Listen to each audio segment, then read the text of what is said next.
What's going on? This is Big G from G-Riders and welcome to another episode of Testing Rides. Today, I'm going to be testing out the 2019 Dodge Challenger RT. Perfect.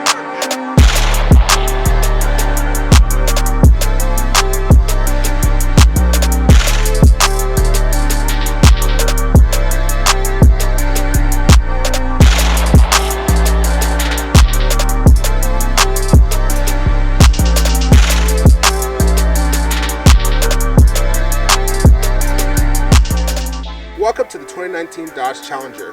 The Challenger was reincarnated for the 2008 model year as kind of a modern take of a classic muscle car, and it's been very popular since its release.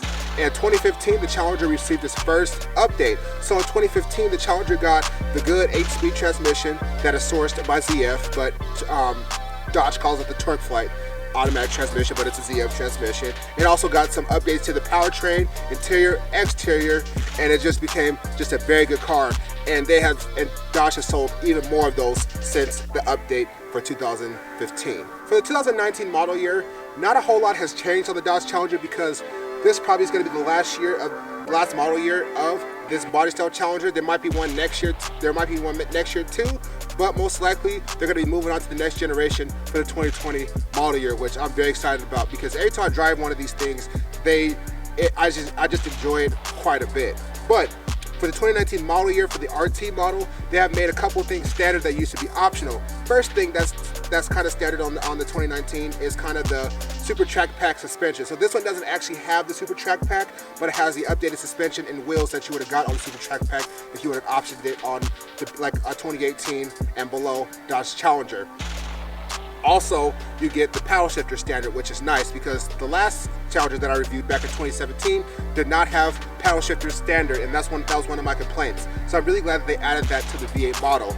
And so with Super Track Pack suspension, it adds like the better 20-inch wheels you guys see on this car here, and also it comes with like a little bit lower, a little bit sportier suspension, which helps the handling helps the handling a little bit, but you know, it's still a big heavy car. So the 2019 Dodge Challenger RT comes standard with the 5.7 liter Hemi V8, making 372 horsepower and 400 foot-pounds of torque. Since this is a big muscle car, this does weigh a little over 4,100 pounds, but despite that heavy weight, it gets about 16 in the city and about 25 on the highway due to the cylinder deactivation. And honestly, I have seen a little bit better than that, just cruising along and not accelerating too hard on the car. So this is the Dodge Challenger RT, and this model of the Dodge Challenger is the cheapest Challenger that you can get with the V8. So with this one being the cheapest with the V8, this one starts at about $34,000. But since this one has the automatic transmission, which is about a $1,500 option on this car, it makes it about $36,000, which is not too bad considering you're getting the classic muscle car look, you're getting that big loud V8, and also it still has the active exhaust, which I really love. So, because this car has been out for a couple years now, I'm not really going to walk through the interior that much. We are going to take a quick look in the interior, but let's take a look around the car before we take a quick look at the interior before we head out on the road. Welcome to the walk around of the 2019 Dodge Challenger RT. So let's go ahead and walk to the side of the Challenger and kind of look at the side first before we kind of take a full look around. So as you can see here, this has, like I told you before, this has kind of the Super Track Pack suspension. As you can see, there's not a whole lot of gap in that wheel there. So the Super Track Pack suspension is a little bit lower and it's a little bit firmer, which makes this Challenger handle a lot better. Honestly, I just recently, early this week, I drove like a base V6 Challenger. I know the base V6 Challenger has a different suspension setup, but this suspension is the much desired suspension to get on the Challenger. And as you can see, you got the Hemi badge right there on the side, as you do. Got those big old doors, which probably weigh like 500 pounds a piece, but you know, it's a muscle car, who cares? Got the classic fuel cap there. All right, coming around to the back, the one thing I've noticed about the Challengers is no matter what model of the Challenger you buy, they all look the same in the back. I think that's a pretty cool thing, but I hope for the next generation, they kind of change it up at least a little bit for the higher models of the Challenger. But I also love those LED tail lights, those LED classic looking tail lights there. And I don't really want them to do like a single connected tail light like they do on the Charger. Like the Charger and Challengers have two very unique different types of tail lights, and I just like the design on these ones. So walking around to the other side, so with kind of the Super Track Pack, quote unquote, what's standard coming on the 2019 Challengers, it does come with those nice looking 20-inch wheels that are in that dark gray, which look pretty awesome on the car, especially in this like blue paint. I'll put up the official name of the blue here. Boom. It looks black in some light, but it's definitely dark blue. And then a part of that Super Track Pack package, it comes also with the SRT front splitter, which looks really nice. It rides pretty low. Let's come to that angle there. It rides pretty low. It looks pretty mean up there in the front. It also has that hood scoop that is open and does suck in air, which is pretty nice. And you got your typical Challenger headlights with the LED daytime running lights and LED turn signals, but it's a standard, like, you know, halogen bulb in there. I wish I'd go to like a HID or an LED bulb in there, but you know, you get that with the higher models. So one thing that I really after driving a lot of these Challengers, one thing I don't really like is, let's go down here, is these flimsy door handles. So there's sometimes people who own Challengers, they'll walk up to it and they'll like not grab it all the way and the door will like half open, which is really annoying. So like, you know, I like the styling of it, but it'd be nice if they gave you a little bit more real estate to grab there when you open the door up. All right, let's go ahead and take a look at the interior of the new Challenger. So welcome just to a quick tour of the interior of the 2019 Dodge Challenger. Since this Challenger has been around for a couple years now, there is no reason for me to go do a full review because everything is basically the same here. So if you take a look, you got your same old cluster there. I mean, you got your 0 to 60 gauge and all that. Like I said before, it does have standard paddle shifters now, which is nice. And like they were doing back in new for 2018, the 7-inch infotainment, you connect screen to standard with Apple CarPlay and Android Auto. And you know, everything's basically the same. The only thing that's really different is if you take a look at these seats, this is the houndstooth, like more sport bucket seats, which are a lot more comfortable and supportive than those stock seats that used to come in the Challengers for the last couple years. And you only would get these seats if you got the Super Track Pack. Since Dodge is kind of making the Super Track Pack kind of a standard thing in the Charger and the Challenger for the kind of the last model year, it's kind of nice that they've kind of just went ahead and threw those in. So let's move over back to the shifter here in the middle. So really stupid for me, which I think is really annoying, is so it has all these buttons down here at the bottom, which I haven't seen in previous Challengers and Chargers. I haven't seen in previous Challengers, but since this one doesn't have like all the full capability, look, hitting the button, nothing's happening. Give it a drive, nothing's happening. Launch, nothing's happening. So like, I understand that you got an option, do a couple more options to get that stuff on here, but come on, Dodge, you guys are better than that. I mean, why don't you just use the same one that you used in last year that just had the parking sensors off, and that had just parking sensors off and traction control off? Like, I mean, there was nothing wrong with that at all. So I don't understand why you guys are fixing something that wasn't broke. But I understand too, you guys are using parts that that you have left over, and you're trying to kind of get them out of stock so you can move on to the next generation, and that's fine, but it's still kind of ridiculous to me. Besides that though, the interior of the Challenger remains really nice. Like, I love the classic looking dials, and also you got your kind of digital one in the middle. I would like to see a kind of an all digital one for the next generation. Also, one thing that I didn't like about these base Challengers is the sound system. The sound system is absolutely awful. It bumps a little bit, but it's not very good. It's just not good. Like, if you're gonna get one of these, try to, like, if you can, option the Alpine sound system. I think you'll be a lot happier with it, or go with or do like an aftermarket system in the car. But besides that, you know, the Dodge Challenger remains a very good, like a very solid vehicle in this class, and I absolutely love it every time I drive one of these. And you know, Dodge has been making these for a long time, so they've kind of they've kind of worked out the kinks, so they know what works, what doesn't work. So I'm very, very, very, very, very excited to see what the next generation is like.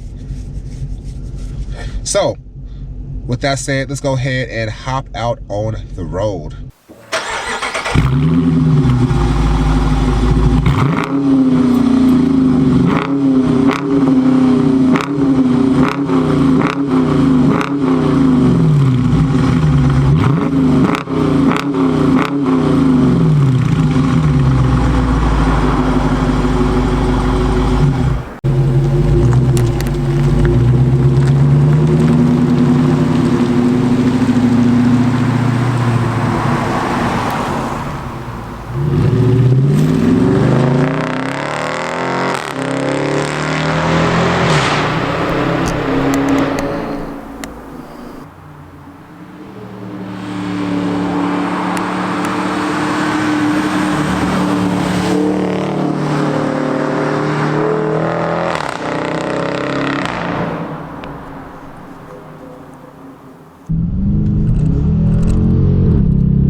the driving portion of the 2019 Dodge Challenger RT. So, just so we're clear, this car has the 5.7 liter V8. So, you know, how's the Challenger drive? Well, the Challenger drives very well. Every time I drive one of these things, I enjoy it, the crap out of it. First of all, when you drop the window and do a little pull,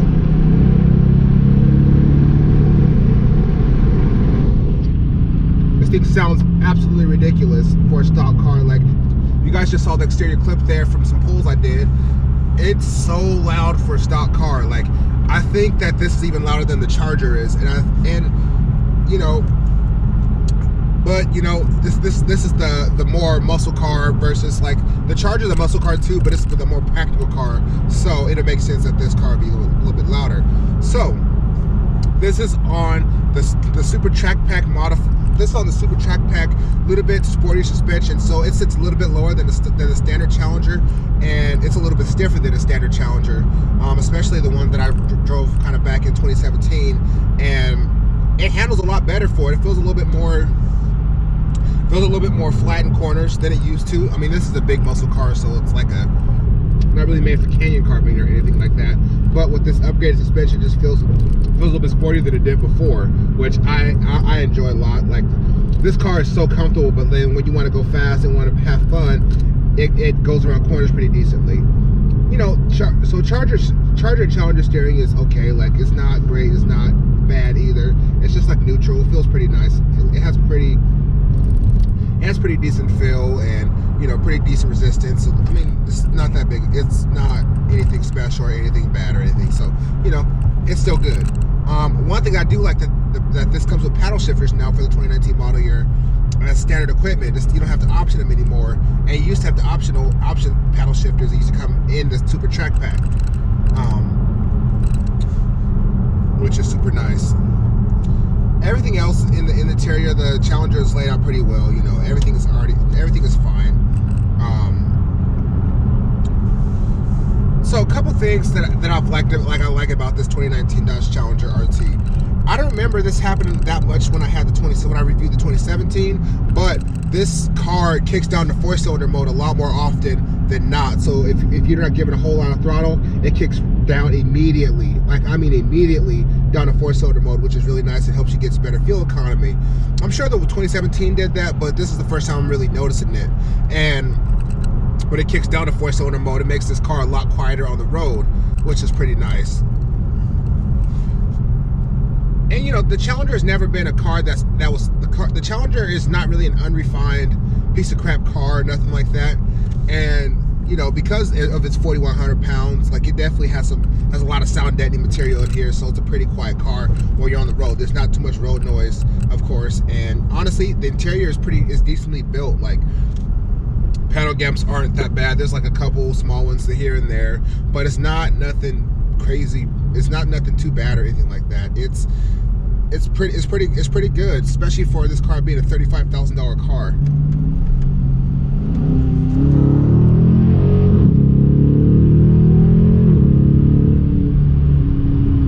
Only things I found annoying with this car is simple stuff with like driving. There's cup holders in the door here, and it protrudes right into my leg when I'm driving, which is pretty uncomfortable, to be honest. And so the Challenger has like a Super Track Pack option package, and it has blank buttons, which is like a bit ridiculous. A button for drive mode, and there's a button for launch, and neither of those, you hit either of those buttons, they don't do anything in this model, which is really annoying. Like, if you're gonna like have those, that's cool, but like, don't give me buttons that just don't work. That's kind of ridiculous. And you know, but those are my only two complaints with the 2019 Dodge Challenger. I mean, also the simple fact that this car is freaking huge. But you know, that's what you sign up for when buying a muscle car. And of course, like, because it's big, it's pretty roomy. I got plenty of headroom, plenty of shoulder room. Like, this is probably one of the most comfortable like cars out there to drive, especially if you're driving long distances. The 2019 Dodge Challenger RT is an excellent car. Like, they've been making these things for a long time now, and it has gotten better and better every year that I've driven it. And just based on like standard equipment that they're offering, the way it feels in power, and it's just excellent. It's just a great car, like all around. There's nothing bad to say about it, except, you know, the simple fact that it's kind of a big boy. And, you know, and honestly too, like, one weird thing that I was not expecting is this Challenger feels faster than the Charger, which is interesting, but also not, because this car has 2 more horsepower than the RT Charger and like 5 foot-pounds more torque. But that doesn't tell the whole, those numbers, those small differences in numbers doesn't tell the whole story. I'm sure that this engine in the Challenger RT has a different tune than the Charger RT. It just feels a lot faster. Yes, it weighs about 200 pounds less, but like it feels significantly faster than the Charger does. Than the Charger RT does. Yes, the Charger is a bit bigger car. It has 2 more doors, and it has like bigger seats that's more accommodating for passengers. Because I mean, to be honest, you look back there, those seats ain't accommodating nobody. Yes, they can be used, but it's not. It's still, the way the car is set up is still not really. It's still not really set up for those rear seats to be used like that. So this car feels quicker than the RT Charger, but the RT Charger still handles better, in my opinion. I think this is just a bigger muscle car. This is more of a cruiser car, and that's kind of what these things are made for. So I kind of understand kind of the differences, like what you wanted. Like, I kind of understand kind of the differences between kind of the Charger and Challenger now, just because I've driven both of them pretty recently, back to back, honestly. Like, I just reviewed the Charger RT only a month or 2 ago, and you know, the Charger RT is more about, it's a muscle car too, but it has a lot of handling, and because for a car like that, it's balanced pretty well. And this is more of the just faster cruiser muscle car type of car. And honestly, I think this is the last muscle car, and I know that Dodge is going to be going to the Alfa Romeo Giulia platform with the new generation of Charger and Challenger, and I just hope they don't ruin it, because this is the last muscle car left. And if you want a muscle car, it's the only option that you can. This is the only option for you now, because both the Mustang and the Camaro are smaller pony cars, and this is like the only muscle car that's left. And I hope Dodge wants to keep the muscle car alive, and I hope they do, just because, you know, the muscle car is becoming becoming only a Dodge thing, which is fine, but like, you know, the Mustang used to be a little bit bigger. The Camaro used to be a little bit, actually the Mustang is pretty big still, but the Mustang handles differently, and it's pretty low, and it's comfortable, but it's not as comfortable as this. Dodge Challenger is the most comfortable of kind of the American like muscle car pony cars, just because of how big it is. It's a big American muscle car, and that's what I love about this thing. So if you're looking for a fun, pretty fast, just all around a cool car, you should definitely take a look at a 2019 Dodge Challenger RT. But if you need more power, there are other options. So if you like this video, hit me with the thumbs up, hit that subscribe button, keep riding me. Thanks for watching.